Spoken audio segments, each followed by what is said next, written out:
Indonesia saat ini kena yang dinamakan middle income trap country, yaitu istilah di mana kelas menengah tidak bisa naik ke kelas atas. Jadi negara Indonesia yang berada di kelas menengah ini tidak bisa naik, sekali lagi harus digarisbawahi, tidak bisa naik di kelas atas atau tidak boleh. Negara yang terjebak di dalam middle income trap adalah negara yang GDP per kapitanya adalah antara $3.500 sampai $5.000 per kapitanya seperti Indonesia. Banyak negara yang terjebak di kelas menengah itu selama puluhan tahun. Misalnya Brazil itu lebih dari 30 tahun baru keluar dari istilah negara dengan middle class income-nya. Argentina juga sama, puluhan tahun juga baru bisa keluar. Ini yang terkadang membuat kita berpikir, seandainya saja ya kita ini adalah kepala negara Amerika atau kepala negara Cina, di mana keduanya saat ini memainkan perdagangan internasional lebih dari 30%, maaf, lebih dari 70%, maka negara pasar harus dibuat GDP-nya tidak di bawah dan tidak di atas, di trap. Mengapa? Karena kalau negara-negara pasar tadi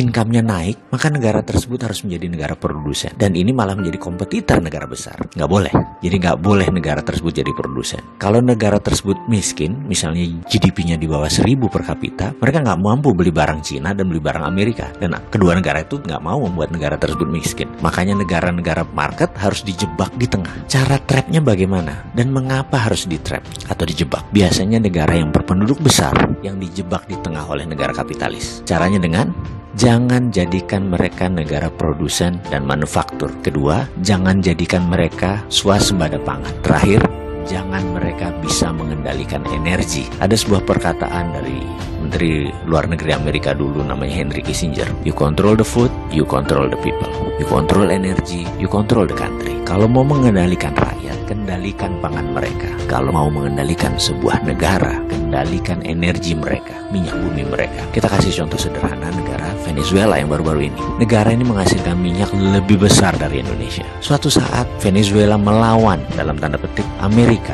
dengan menjual minyak mentahnya ke Cina. Amerika marah dan Amerika membuat Venezuela menjadi failed state atau negara gagal dengan financial warfare yang dilakukan oleh economic hitman-nya, pasukannya CIA-nya Amerika. Dan kita semua tahu negara tersebut dalam setahun terjadi hyperinflation. Mata uang Venezuela nilainya jatuh 1.000.000% sampai harus menerbitkan cryptocurrency sebagai ganti mata uang negara mereka. Sebagai catatan, Amerika sangat memperhatikan homeland security-nya. Jadi mulai dari ujung benua Amerika Utara sampai ujung selatan Chile, Argentina harus di bawah kendali Amerika. Jadi ya hal-hal negara seperti Venezuela ini disikat pasti. Oke, kita kembali ke topik. Bagaimana supaya kita keluar dari jebakan middle income country tadi? Kalau saya boleh memberikan saran, bagaimana kalau kita pakai apa yang Taiwan pakai, apa yang Cina pakai, apa yang Singapura pakai, apa yang Jepang pakai waktu di trap dulu, yaitu dengan TINA. Pasti paham kan, wahai pengelola negara, paham TINA.